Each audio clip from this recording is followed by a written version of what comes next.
What's up, everybody? Welcome to IGN Game Scoop. I'm your host, Daemon Hatfield. Joining me this week is Tina Amini. Hi, everybody. Sam Claiborn. Hey.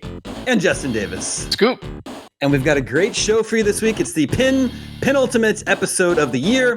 We'll have one more episode coming for you next week, and then we'll take we'll take 1 week off to sort of reset over the holidays, and then we'll be back in the new year. But we've got to talk about Cyberpunk. Man, we still have to talk about Cyberpunk. We talked a little bit about it last week, and I can't think of a bigger debacle in video games. I can't think of a higher anticipated game that's been more of a crash and burn upon release. I think Death Stranding approaches that, right?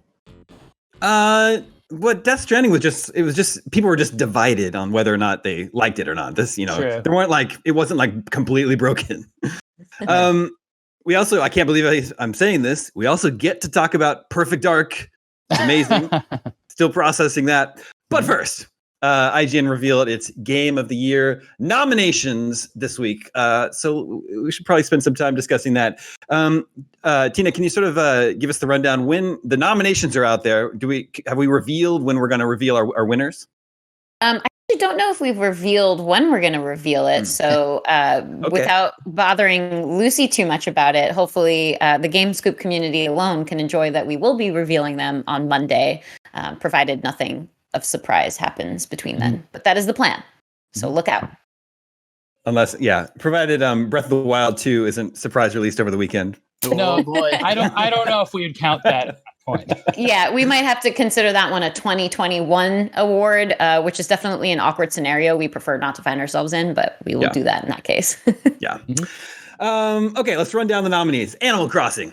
Obviously, big hit for Nintendo this year. Sam, you reviewed this one, right? Yeah, I did, and it ended up being my favorite game this year. That's your pick?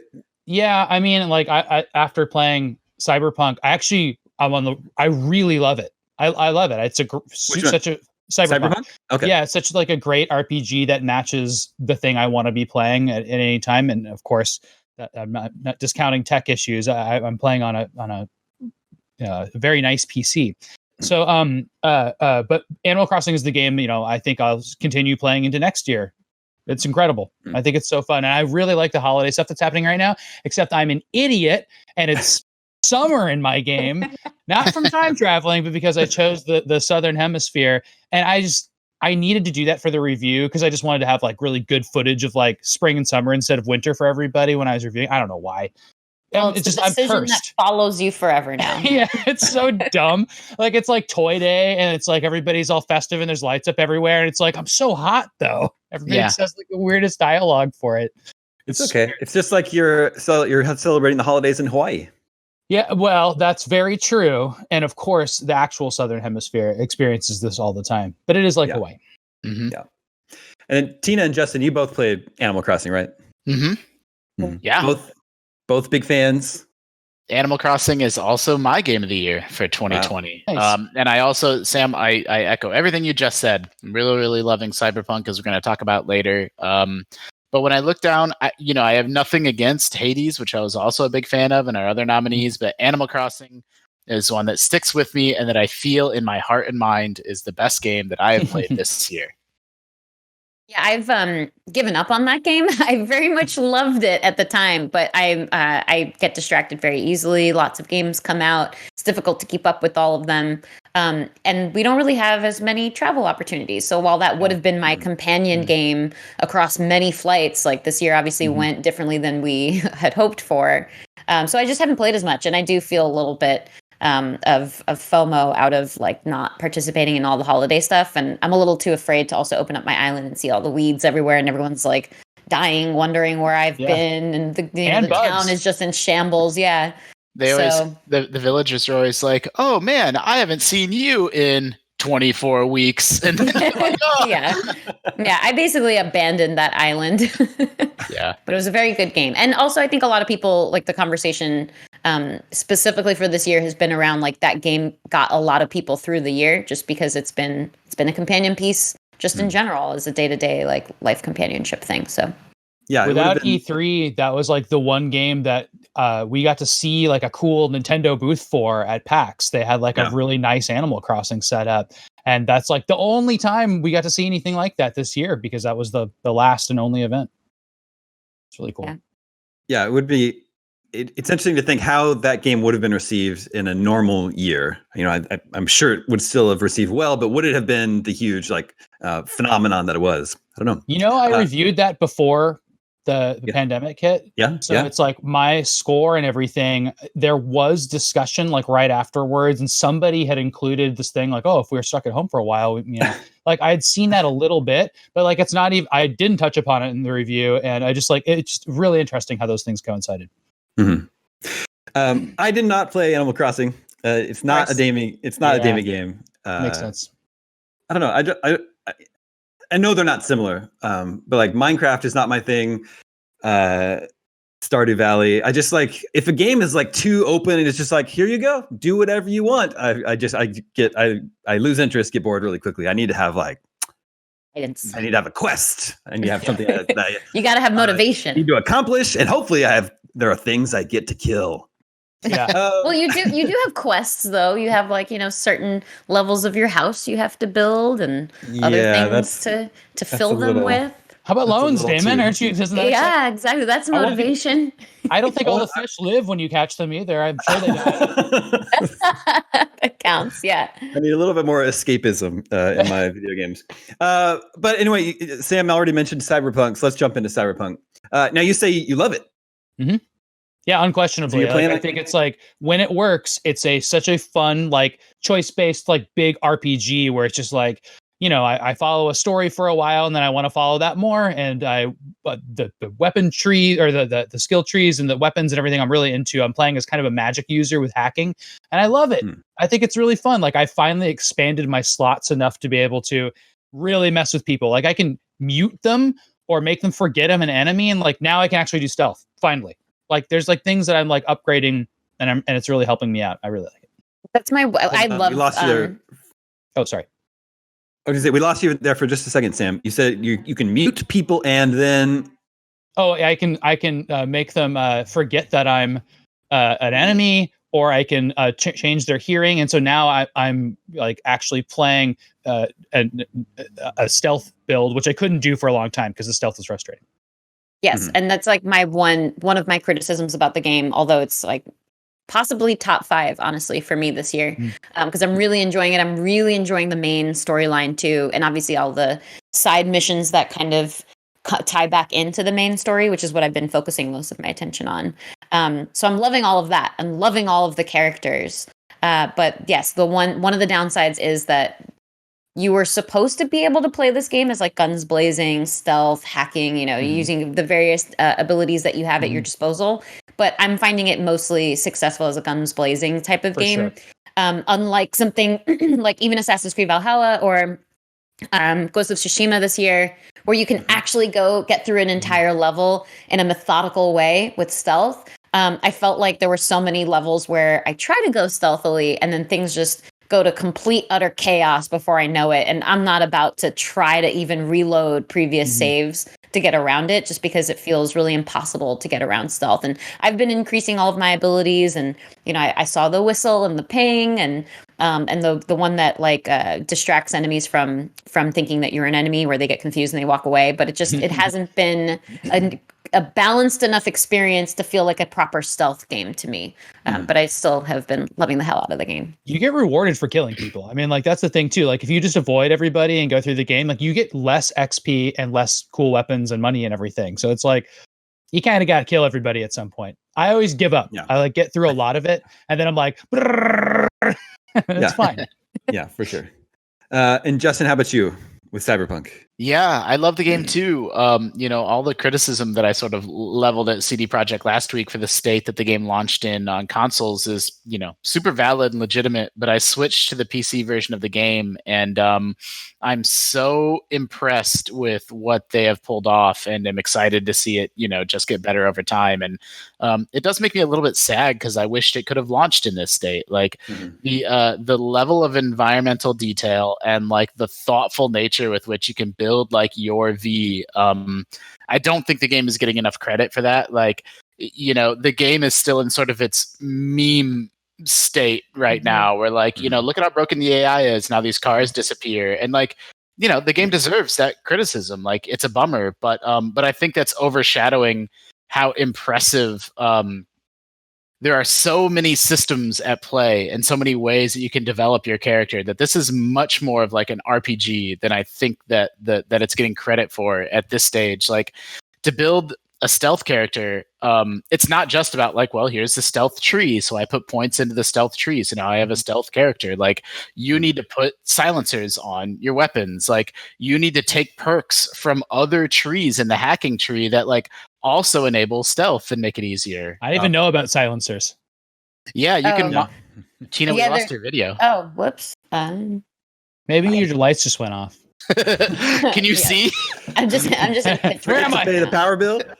That was very strange. You know what? It's a bad connection. I'm sorry about that, guys. Oh, okay. It's my cable has a really bad connection. It's coming back. Oh, there you're back.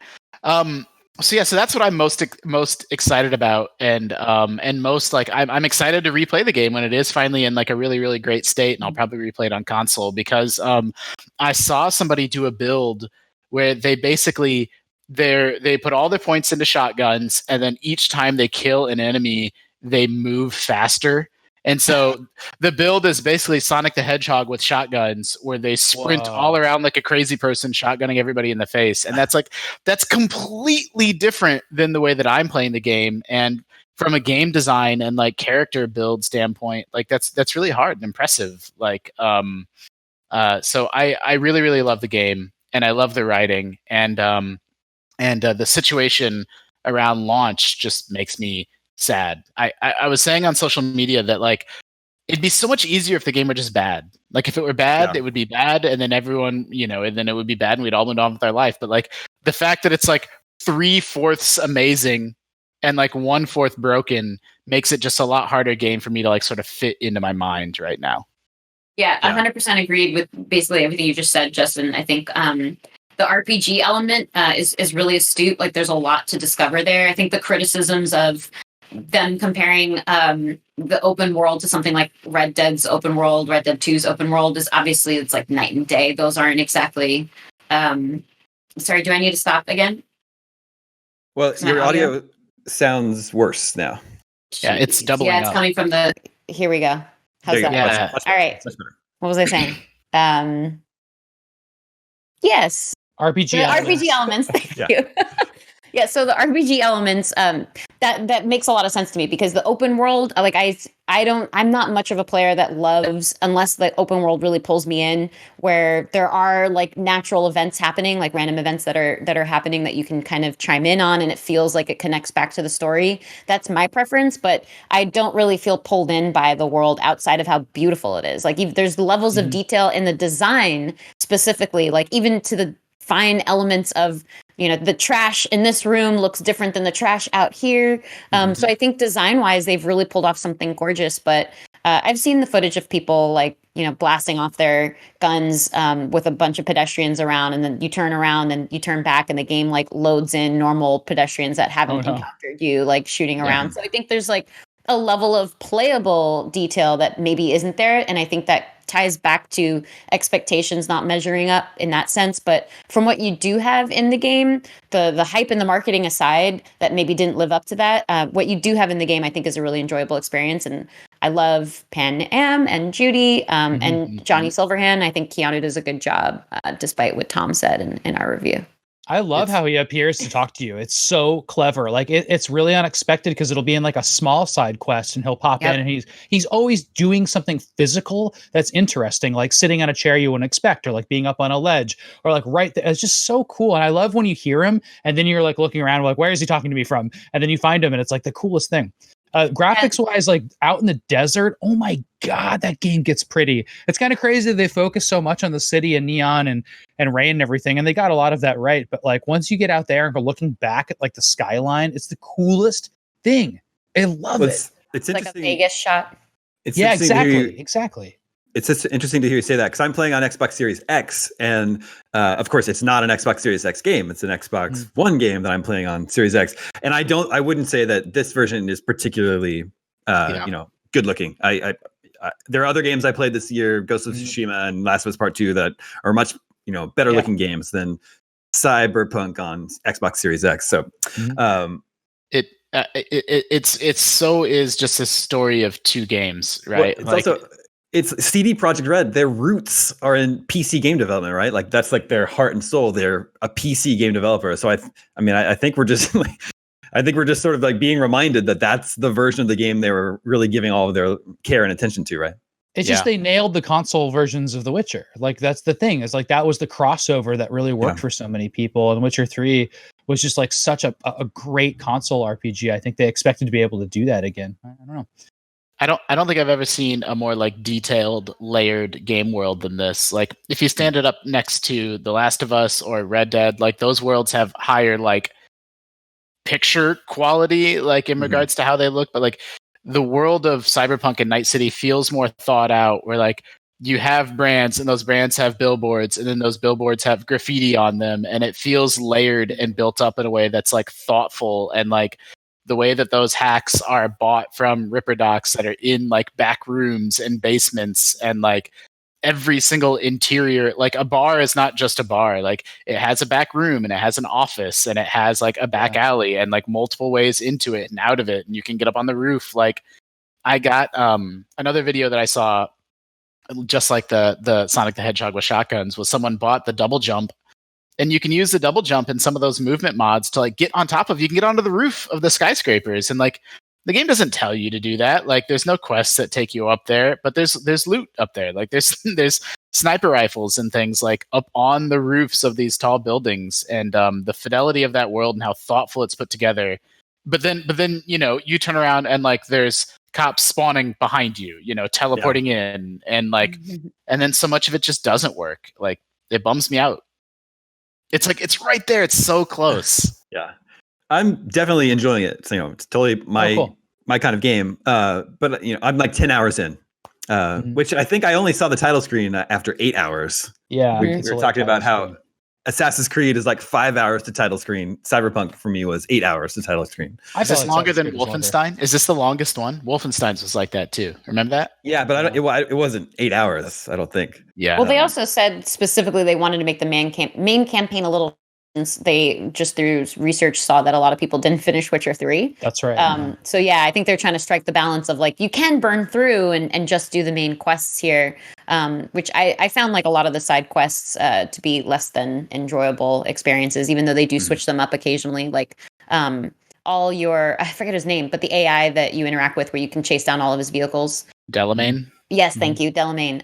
Like there's Easter eggs in each and every single one of those, so it just feels like diminishing returns to an extent, as opposed to the main quest, which is thrilling, and I'm really close to the end, and it's become quite a mind F with no bleeping, and I'm really enjoying that. I just love like a narrative that kind of challenges my thinking, like, do I know this person? Do I like this person? What should I do? I love that kind of story.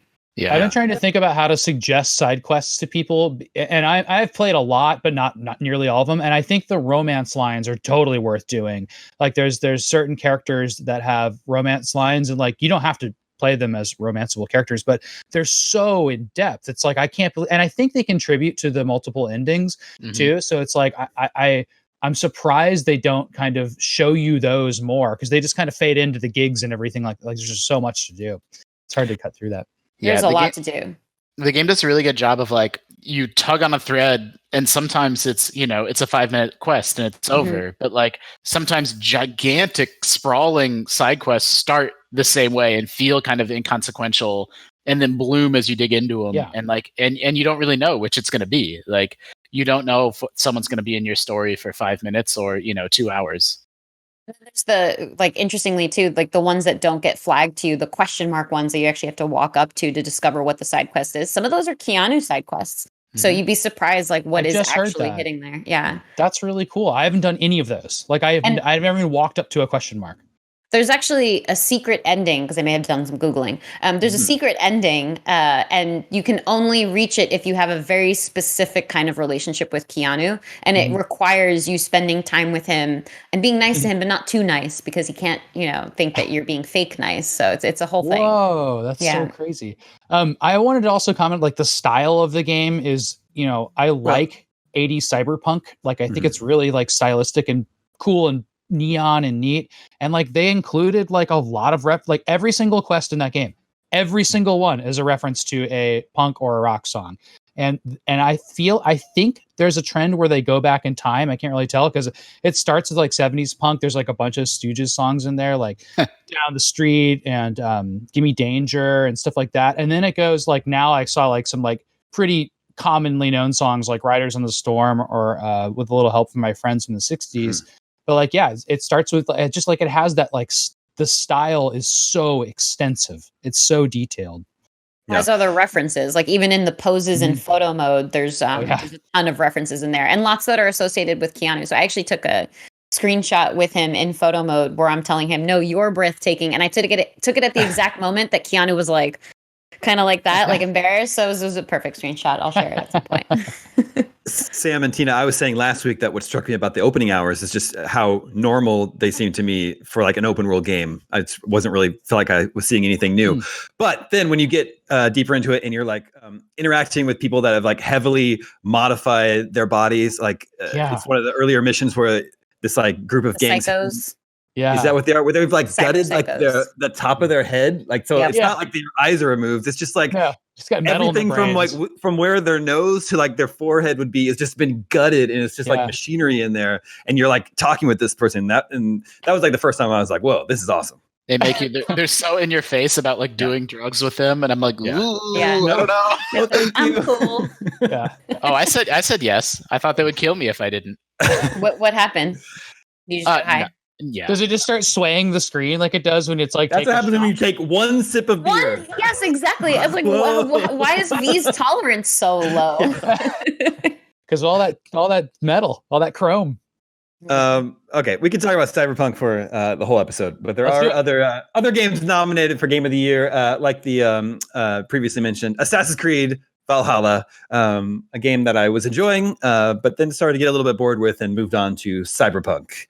How about you guys? I ramped up my enjoyance. I really want to go back. Like I feel guilty for not playing that game right now because I love castles and I love where I am right now and just like going and exploring. And I have a really good weapon setup that I think I'm just going to keep for the rest of the game. So now I can just focus on stories and killing and stuff. It's really, really fun. Love that. Yeah, same here. I've maneuvered my way around that game to where it feels like, you know, a second life kind of thing. And I feel guilty about not going back to it too. I'm definitely going to finish it. I'm pretty far along, pretty sure I'm right at the end. But yeah, Cyberpunk came and just kind of interrupted it. But, you know, we've got holiday break coming up. So both of those games will be done by 2021. Agreed. Yeah. I enjoyed my time with it. I think I talked about it on Scoop several weeks ago where like I didn't make a deliberate decision. Like I'm done with this game. It's like the decision was just kind of made for me. It's like you have a menu of options to choose what to do every evening. And it's like Assassin's Creed was always like the fourth choice. I'm like, I don't want to play this more than I want to watch Mandalorian or play Astro or play some of the other games. And now Cyberpunk has obviously taken it over. So not quite good enough to earn, a spot at my table. I will say I'm looking up because this is the only way I play games anymore ever since my career. So every time I play a video game, I also take notes. So I'm refreshing my memory and I'm pulling up my notes. And there's 3 points I'd like to bring up about Assassin's Creed Valhalla. Please. 1 point was written before we got to play Cyberpunk, and I wrote that it is very buggy, which is absolutely true. And I find it interesting that, there isn't a lot of attention spent. I don't know what your guys' experience have been with it, but especially with like raids and stuff, like my crew is either like glued to me where I can't move beyond doors or I can't interact with objects. And I'm like, just get the hell away from me. Or they're like completely far off somewhere else, like, running in circles around themselves. So it's frequently pretty broken. I've had to reload a couple times because I couldn't like swap a weapon for some reason. But once I reloaded, I was able to swap that weapon suddenly. So it's been interruptive, but fortunately the way that, autosaves and my own saving habits works, it hadn't been too disruptive, but it certainly existed. And then I wrote down that I kept looking up dialogue options in the hopes that my choice would mean anything down the line, and it never did. And I think that's just sort of the case for, like, that's the same in Cyberpunk too. Like, that's just the case for a lot of these games that are like, your choices matter. And it's like, your last 3 choices matter, but nothing beyond that actually did. And then the other thing was just sort of like a general thought of, in any game that has dialogue options, you have to think about the shorthand and how that shorthand translates to what you're actually going to say. And I wrote that nobody's talking about the fine art that is translating lines of dialogue into shorthand form, because I've gotten like wildly differing results from expectations and from other games, but in this case, it was really on par. Like I never felt surprised, whereas like in early Mass Effect games, I definitely felt like, whoa, that's not what I meant. That was said a lot more aggressively than I was expecting. Yeah, I noticed that really a lot in Cyberpunk, where I have noticed like I don't know what the meaning of the shorthand is. It's rare, as you said. It's gotten so much better, but sometimes it'll be like, yeah, okay. Yeah. And like if I texted that to somebody, it'd be dismissive, I think, Yeah. But then like I'll choose that to be dismissive and it'll be like, oh, I'm so sorry about this. I really understand. You're going to get through that. That's like the sympathetic thing. That's only happened a couple of times, but I think it's funny. That's a good idea. Tina, that's a good idea, taking notes while you play. I should do a better job of doing that. Do you just use your phone? Yeah, I just use the notes app on my phone. It's the only way I would have remembered those 3 points about the game that I wanted to make. Yeah. And sometimes I get like feature ideas and guide ideas and stuff. Sure. Yeah. Okay, next nominee, Final Fantasy VII Remake. I think all of us enjoyed that game, but I think maybe everyone enjoyed it a little bit more than I did. Oh.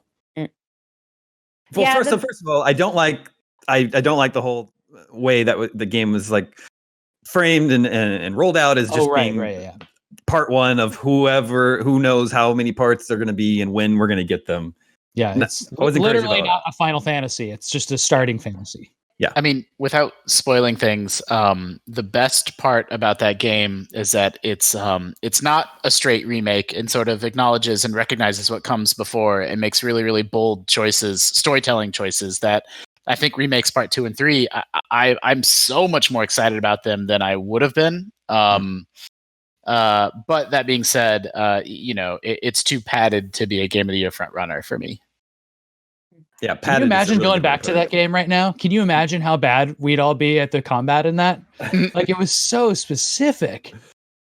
Yeah. All the equipping, like I would equip things before each battle to be like ready for it. Like, that is no way. Yeah, I think another big criticism that people have of that game that I honestly didn't feel when I was playing through it, and maybe it's only because this was my first experience with Final Fantasy VII since I hadn't played the original one. But yeah, people are like, it's not a full game. There isn't a full story. Like this is part 1, and so it doesn't feel like it's appropriate on that level of comparison to other Game of the Years. Yeah. Here we are. 9 months after that game was released, and there's been no word on when the next part will be coming. That's true. Yeah, it's gonna be like 4 years, right? Yeah. Anyway, it's the open world part. Like, how crazy is that? Like, this game opens up into a giant overworld. There's how is that even possible? And they got away with, a linear RPG. Like, it's fine. Not every RPG needs to be open world full of choice. Sure. Like, it can be point A to point B, but like when that's in a city, like I don't know what they're gonna do with the open world. Like, I'm worried that they're gonna punt it and still just have it be you're going to go from here to here to here to here. Because that is how the game technically plays out, right? Is that you start having those choices, but you definitely can't walk between these things. Like, there's an airship, and there's just like so much involved. Yep. Maybe they'll just do a dinky overworld overlay like they did in the original, and just have like you can land at this city now. Like, I don't know, that would be fine. The next nominee is my personal pick for Game of the Year, and I think maybe Tina's, and that would be Ghost of Tsushima. Wow, both of you. Ghost of Tsushima. I mean, it's not really fair, when it comes to me. I love open world games. I love Japan. I love samurai movies. All they had to do was not mess that stuff up. It was great. Well, not messing the game up is hard this year, right? Fair point. Yeah. The fewest bugs, probably. I think. For sure. I love that game, and I think there may be other stories or storylines that like maybe were stronger, or there may be like other elements of other games, but I think that the cohesiveness of the entirety of that game is what makes it my personal Game of the Year, because it had such a good flow. Like, some people complain about the last couple hours in the way that I would complain about The Last of Us 2's last couple hours. Dozen hours. Yeah, exactly. Like, this is still going. What is this? Return of the King? I didn't feel that though for Ghost of Tsushima. For Ghost of Tsushima, it just felt like everything naturally fell into itself. And I think there were some open world elements that I didn't participate in. Like after a while, you get tired of the fox dens. Like it's cute. I need to pet all of them. Like, we can get away with the 3-second animation thing. But there were some others that that I did still feel compelled to play through, as opposed to Cyberpunk, where I got bored of some of those the smaller side quests and the gigs. For Ghost of Tsushima, the pacing of it felt so natural that I didn't feel like I had to interrupt my main quest line in order to get them done. Like one of the most elegant game design compliments possible, in my opinion, is when you're looking at a map and there's like a main quest and there's just side quests around it and gigs, and they all feel like they communicate with one another, both in just the geography, the plain old geography of it, but then also the pacing of like giant main quest where it's a huge battle and you want to take your time on a smaller thing just to kind of like as a palate cleanser or whatever. And narratively, they're kind of tied together as well. So that's to me what felt like made Ghost of Tsushima a pretty amazing experience that I didn't want to put down. It also oozed style like Cyberpunk. Like it chose a style which was not just historical Japan. Like it chose a really like painterly cool fantasy style. And then it added like wind was really amazing in that. And it started using that in these really interesting ways, like wind and water and stuff like that is always fun games. And then they have you do like sit down and write a haiku and just look how pretty this game is. Things. And that's in engine. It's just like a static shot. And of course, photo mode is another really impressive aspect of this, but like just stopping that game and looking around, I would physically do that. I would just stop, be like, man, this is amazing. And I'm doing that in Cyberpunk also, but it's a little bit sadder because I'm looking at garbage and people with half metal heads. But great to see birds flying in that game though. Yeah. No birds in Cyberpunk. The cues in nature is like a really, really clever masterstroke of just design, I think. And it's one of those things that like feels obvious and inevitable in hindsight, but like, someone had to come up with that and implement it. Like, that's like the best designed systems are the ones that like, feel inevitable once you've experienced them. You move through the seasons geographically in that game, going south to north. Like that's such a cool idea. That's such a Zelda thing that you would think of, but it did it. I have 3 notes that I can read. Nice. That I haven't touched for. Well, I just edited it for bolding, but I don't. So here on out, we need to have the Damie Awards and then the Tina notes. The Tina notes, at the end of every exactly. year. Yeah. One is like a late game thing, but I don't think it's really a spoiler because I don't even remember what it means, honestly. Because I have the memory of a goldfish, and this is why I keep notes. But one of them was that I wrote that I love that the ghost abilities evolve with your acceptance of them in the narrative. So the gameplay and the narrative work together really well. That it really comes into its own as you get comfortable with that new style of combat and confrontation, because you're supposed to be conflicted.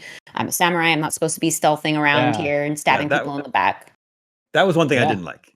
The game is like constantly chastising you for playing stealthily. Well, only narratively, but gameplay-wise, it doesn't. Yeah. Still, yeah. But you're supposed to struggle with it. You're supposed, as the character, you're supposed to be struggling with it. And you can't resist it, right? Because like you can't make the choice not to use poison and then come out with a good ending. Like that's not that type of game. Like there's other games like that, but it doesn't present that option to you. They open up a whole toy box of like, look at all these really cool stealth skills and poison, then you use them, and it's like, you piece of shit. You've brought shame to the family. Yeah, that's what it's like. But it's like the same thing of like, does every movie need to have a happy ending for it to be like an interesting, compelling movie, that kind of thing? Of course not. Groundbreaking, Damon. Okay, second note, I wrote that I love the human aspect of this game the most, or I love the most human aspect of this game, that it's hard to convince some people to fight by your side, and everyone's got this like selfish point of view. So there's like, it's not just, those TV shows where every side character is just like their existence, their purpose for existence is just to like progress the main character's storyline. I felt the opposite in this kind of scenario. Same as Cyberpunk, actually. I felt like a lot of the side characters could have had their own worlds, their families, their own concerns outside of how it related to me, the most important character of the game. Mm-hmm. And then my last one that I don't remember what it means, but you guys probably do. I wrote, and this is like a late game thing, so if you really, really care about spoilers, maybe skip ahead literally 2 seconds. But I wrote, what is this sacred tree? Am I supposed to feel feelings for this tree? Is it where like the final? It's on the island. It's you return. You're supposed to like. Oh, you don't return. Actually, I wrote that it would have been more impactful to have returned to a familiar area. I think there's a I think what happens is there's a flashback where you fight or learn from your uncle under that tree. Yeah, really early on, like in the first like hour of the game or something, and then they try to connect it after a 60-hour open world game. That might have been what it was. Yeah, because I remember there's a tree that you and your uncle have scenes around, but it was also like there's a lot of those more trees, spoilers. Yeah, exactly. I think this might have been a different sacred tree. Okay, yeah. But it's like the scene was meant to evoke feelings from you, and I think like you have to have established, and that's kind of the criticisms I have with The Last of Us, which we may or may not talk about in a minute. Yeah, so should I we'll definitely get there. I just wanted to note that yeah, we'll talk about that in a second. I want to point out a funny thing I noticed when I'm playing Assassin's Creed Valhalla. I'm performing a mental exercise where I just believe that it's not an Assassin's Creed game. It's just a Viking game. That's just like the mindset I get in, because it's just it's gotten way too far from what like Assassin's Creed is. It doesn't. I don't buy the fact that this Viking is a stealthy assassin, especially when the game is encouraging you to go on all these raids with all of your crew. It's just like too far away from Assassin's Creed. So I'm playing that, believing just playing a Viking game. But Ghost of Tsushima could absolutely be an Assassin's Creed game. that makes so much more sense.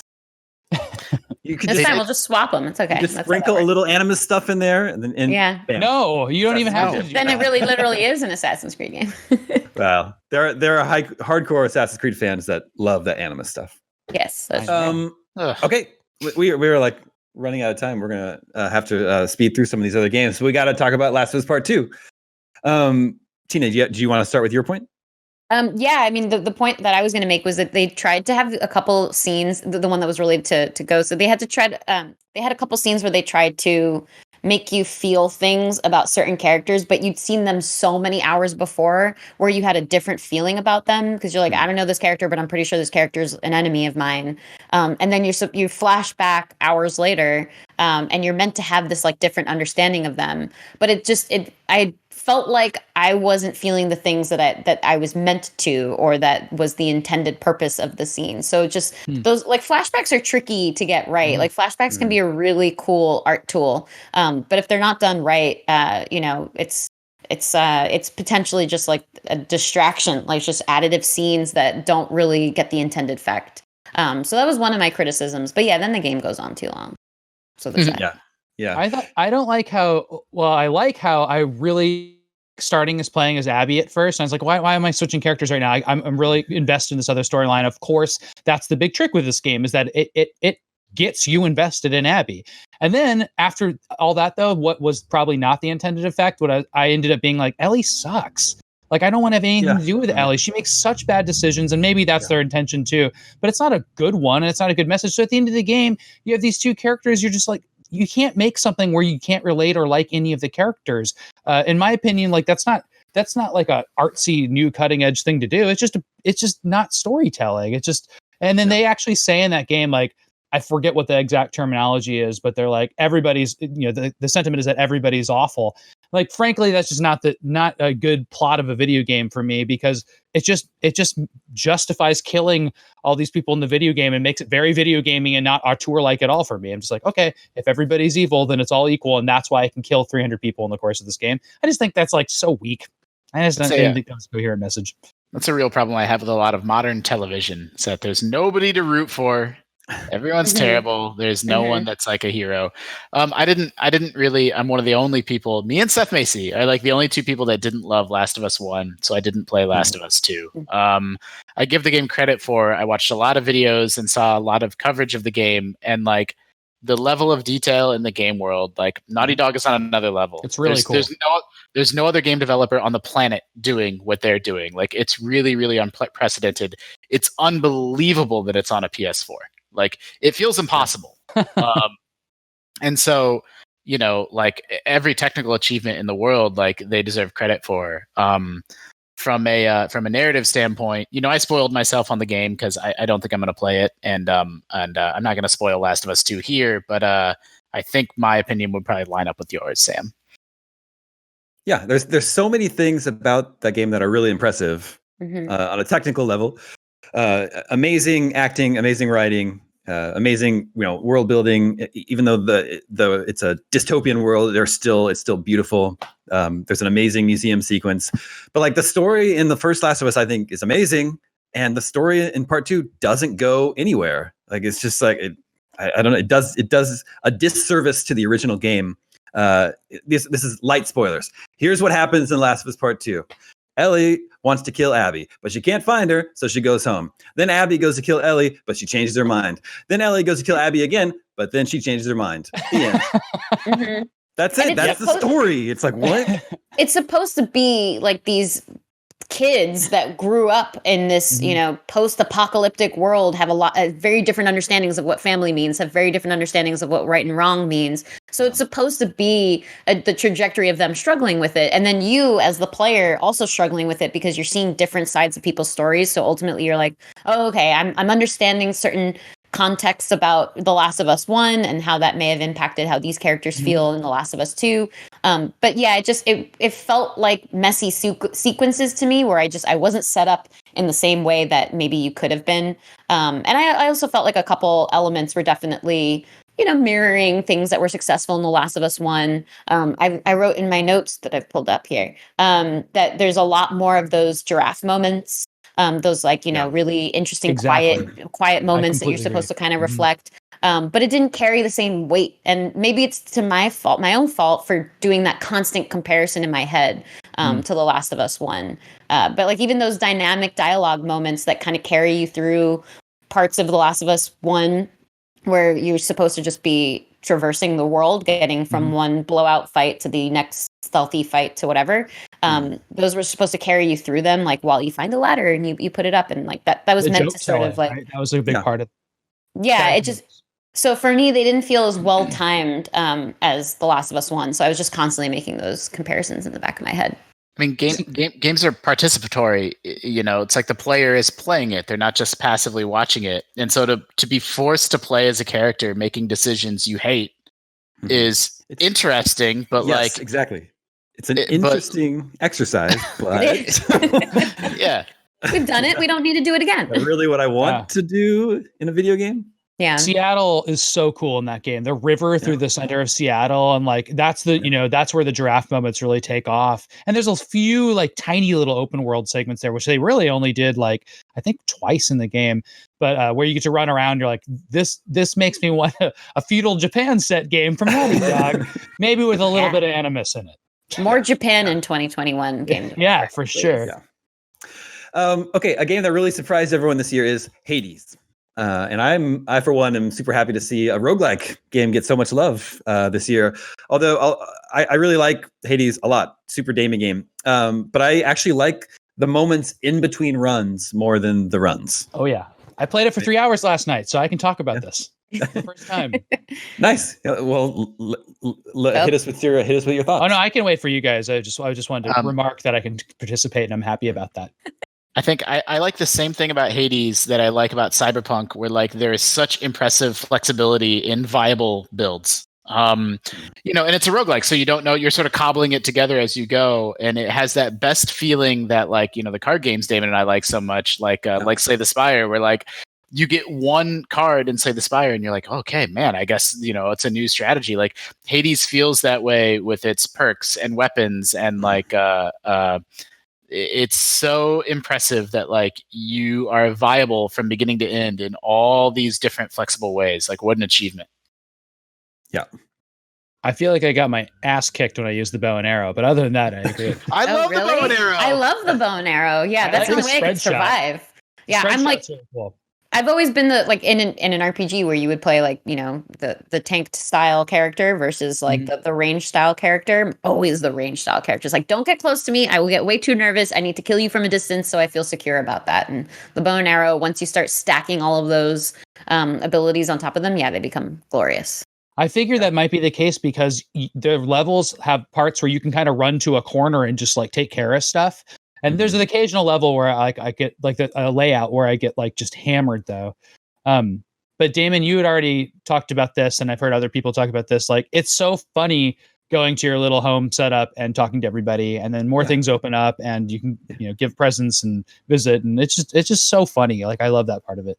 It's so cool the way that they planned ahead to like dole out little bits of information, little bits of the story in between your runs when, they have no idea how many runs it's going to take any player to finish the game, right? Mm-hmm. It's really cool. I'm not great at the game, but I still feel like it strikes the perfect balance between like giving you permanent upgrades and rewards and sort of like ensures that like, even if you're a poor player, like you're still going to be able to inch your way through it and get through it eventually. Like it just feels perfect in that way. Yeah, the fact that like death is such a natural progression as part of the game, like any challenges that you do confront never feel frustrating simply because you accept that death is part of it. So whereas like other incredibly difficult games, like I'd throw the controller to the side and like load up Cyberpunk instead or Assassin's Creed Valhalla. In this case, it's just like, everybody dies, it's okay. And you get bonuses for dying. And then like, I mean, it's a perfect roguelike that way. And what you said about the story really reminded me of Rogue Legacy, where it's like, hey, like you have to die in Rogue Legacy. That's the point. Your ancestor carries on from there. Like, I really like it when they tie the repeated death loop of these games into that. It's very funny. I like how horny the game is and how sexy it is, and like, but not in like an overt way. It's just sort of it's there underneath the surface all the time, in a way that like the fandom has really picked up on, and that's like Supergiant in their art design and their voice acting and their storytelling is they're able to thread that needle in a way that I think a lesser developer would fall down a little bit. Yeah. Agreed. Okay, and then there's a game that, man, I wish I've played, and that would be Half-Life Alyx. Just by all accounts, anyone who has played that game is amazed by it, but it's sort of locked behind this VR platform that so many people, don't own, right? True. I plan to play it before the end of the year, though. I have my Oculus all set up, or coming and going to set that up and do it. Yeah. So I'll report back in 2021. January. Yeah. Early 2021. And that's because of how irresistible. Like seriously, our staff is so pro Half-Life Alyx. Like people just talked about it constantly. And there's really cool stuff. My favorite thing that I heard was when this tip went around our staff, where you can only carry a couple grenades, but because the game has like the full physics engine in it, you could pick up a basket and then put extra grenades in a basket and carry them through your levels and then use them like grenades. And it was like a cheat that like totally worked in the game because the game had been set up to be that basically open worldy in physics. Yeah. Sandboxy. I'm really, really excited to play it. I'm excited to see Valve back. That's a little bit mean, but just like, Dota and Counter-Strike are not my thing, and so, narrative Valve back and single player storytelling back and using Half-Life as a vehicle for pushing new ideas and new game design, which that franchise has always been about, that is awesome. What should have been our thing, Justin, was Artifact. Yeah, Artifact was bad. Yeah. Miles Morales. Spider-Man Miles Morales on PS5.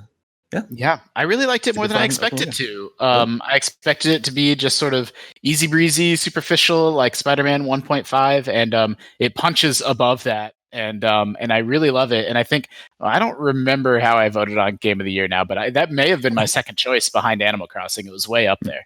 I liked it for performance, and I think Miles is such a well-performed character. It's just great, just a troubled kid and making tough decisions, and I just love that about Spider-Man in general. And I think his Spider-Man is just so much more interesting than the previous PlayStation Spider-Man. It's great. Interesting. And the final nominee would be a game I'm not sure any of us have played, but our own Seth Macy reviewed and is a huge champion of, and that would be Microsoft Flight Simulator.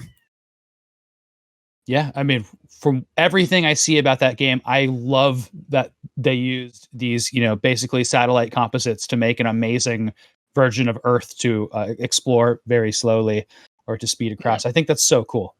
Yeah. Because that game is using, satellite data and software to render, the entire planet. That game is only going to get better with time as they figure out better and better rendering techniques. And so that's really exciting to me. We're like, they've laid a foundation that like, it's already an incredible experience. Like, what's it going to be like in another 5 years? I think it's really something special.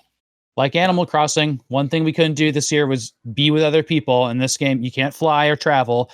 So that filled that void for people, and I saw a lot of people being thankful for that. My favorite part of travel is not being on the plane, though. I'll tell you that much. So it doesn't really appeal to me.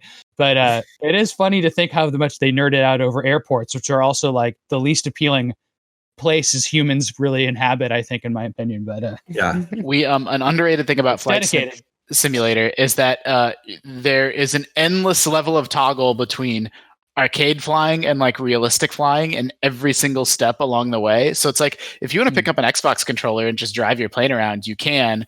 Or like at the extreme most simmy level, you have to go through the entire pre-flight checklist to like have a plane take off. It's like 87 steps of like flipping individual switches and like checking things. Seth says it's impossible if you're not like a real pilot.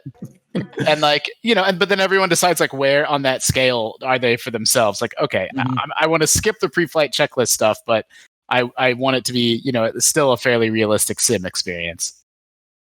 The less I know about how planes are operated, the better, in my opinion. I've always this is all super freaky to me. Criticize him. Yeah. Tina, what you should do is you should load up Flight Simulator, get a flight going, get up in the air, turn on autopilot, and then lean back and pick up your Switch and play Animal Crossing. Yeah, true. That's how I would be a pilot. That's for sure. You get your cat to bring you peanuts. He's too lazy for that. We've eaten up almost all of our time talking about Game of the Year awards, but of course, it's a really big topic. Tina, our winners are going to be announced on Monday. That's right? Yep, that's the plan. Cool. Please be excited for that. Man, Perfect Dark, should we hold this for the next episode? I think we got to hold it. Okay, we're going to hold it. So we're going to jump into... Oh my god! Video game 20 questions. Our suggestion this week comes from Mark. Mark says, thanks so much. Oh, he also, he says, thanks so much for another year of Scoop. Through what's been a rough year for all of us, the only video game podcast has stayed awesome and the laughs haven't stopped. That's what I hear. Do we have that shirt yet or what, Justin? We do not have that shirt yet. We hired someone for the store, so maybe we can finally get some of that stuff going that I was having to do myself. Is it Mark? This is important. Is it Mark with a K or C? It's with the K. Okay, good. We got this. Okay, let the questioning begin. Could this have been a Game of the Year contender in the year in which it was released? No. It's a throwaway cutesy question. So it's a bad game. Not even a question. Well, hold on. You said in the year that it was released. Yes. Sorry. Yeah. Could it have been? Yeah. Well, effectively, was it a good enough game that people would have debated whether or not it was the best of the year? Okay, there's some reality where this game, well, I don't know. Well, you can just think of it so it's a middling game. The Daemon translation is, was this received well? Yeah, yes. The game was received well, yes. But I do like the detail that he was confused about the Game of the Year. Yeah, thing. I know. That really means helpful. It wasn't like an amazing game. It was like there's some reality. Yeah. There's some reality in which Mass Effect 2 didn't come out that same year. That would have. But this sounds like it also could be pre-Game of the Year consideration stuff, because I actually read a Video Game History Foundation article about when people started picking games. And it was That's what I was just going to say. It's like, it makes me think that this is a 90s game. Like, the Game of the Year is a modern-ish construct for our industry. Is this a 90s game? Yes. Cool. Good work, everybody. It was useful. That was really good. 2 questions and we have the decade. Yeah, that's really good. Did this come out on cartridge? Yes. Did this come out on an SNES cartridge? No. Is this game tied to a license? No. That's 5. Does this game have contemporary sequels? No. Did this game come out on a Sega Genesis cartridge? Yes. Yeah. Genesis, but not Super Nintendo. Not a Sonic game. Probably means it was an exclusive. Is this on Genesis collections these days? Yes. Ooh. Okay. So renowned enough. But not licensed, so it's not like The Disney collection. Yeah, it's gonna be like Bejeweled or Beyond Oasis or one of the B games. B games. I'm just making that up after I said those two. Is it a Capcom game? No. Okay. Is it published by Sega? Yes, and that's 10. Is this a puzzle game? No. So it's not Mean Bean Machine or not Bejeweled. I said Bejeweled. What did I mean? Columns. You meant columns. Sorry, yeah. Yeah, I was picking up what you were putting down. Mm-hmm. Sega game, but not Sonic because it doesn't get contemporary sequels. I don't know. Golden Axe, like so it's not Streets of Rage. Yeah, it could be one of the Golden Axes. Was this game originally? Well, yeah, was this game also known for being in the arcades? No. Cool. Is this a action RPG? No. Oh, so it's not it could be Phantasy Star because that's just a straight up RPG. But that had a sequel this year. Phantasy Star Online. I know that's a different thing. Okay, we can ask if it's an RPG. Well, I'm trying to think. Is this a platformer? No. Oh no, we were doing so good. So we got sports game, racing, RPG. Like what? I guess it's an RPG. Sega, does Sega only have Phantasy Stars? As an RPG? I mean, no, they had Shining Force. Oh yeah, Shining Force. That's a good example. And then there's also real-time strat stuff, but I don't think a lot of those are published by Sega. Not a platformer. Do you play as a human? No. That's 15. It's altered. Oh no, it's an arcade game. Yeah, it's an arcade game. Also, you're a human that's altered, aren't you? Yeah. Well, technically, you're an altered beast. I think what you are is a beast that turns into a human. It's not altered human. Yeah. That's so the stupid. Backstory is that it's stupid. I love it. What the heck is this? I mean, it could be one of the Phantasy Stars or Shining Forces. You could be a robot. Yeah, you could be a robot, but like it's not Vector Man because that's a platformer. Is it? It is. Yeah, right? yeah. He's shooting things, but yeah. No, no, this is weird. This is weird. I was a Genesis kid growing up, but we've eliminated a lot of the obvious suspects. Have we mentioned this game yet? You've not mentioned. No, you haven't. Okay, is it an RPG? No.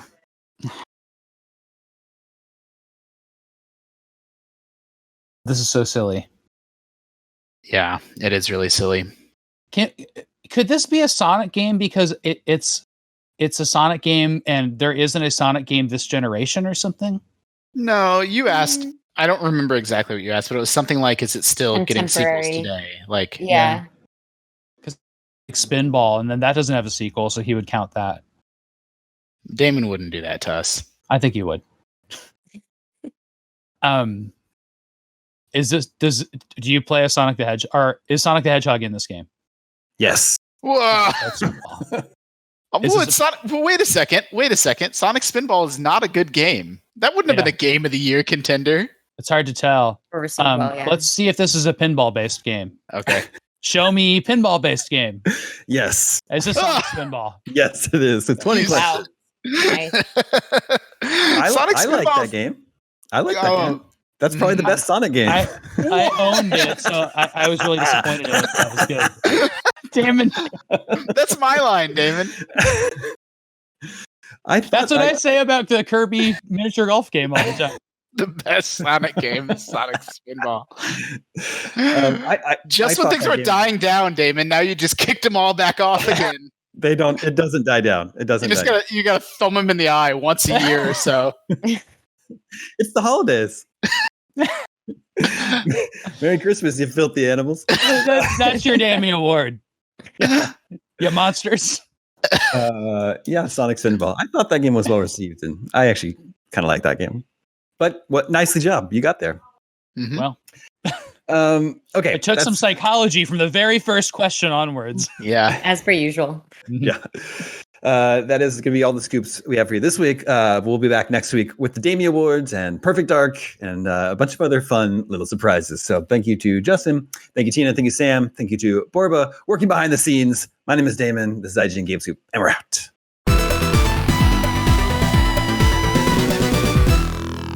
Yeah, you Because you spill soup all over yourself. All that soup. If somebody soup if someone if someone wants if you can find me a man that knows how to eat soup without it getting all over their shirt, You thought of a straw. Look, we give up bibs too early, is my opinion. Yeah. We I should like do it when like you see, IGN themed bibs next time. Yeah, or like the big oversized napkin that you can just tuck into your shirt. Yeah. Yeah. That can Justin, be we a part should of get our story. Bibs. We should get Yeah. bibs out of this store. Uh-huh. Yeah. Bibs. Bibs for babies and adults. Mhm. Actually, onesies would be very cute. Yeah. Podcast Bib Beyond.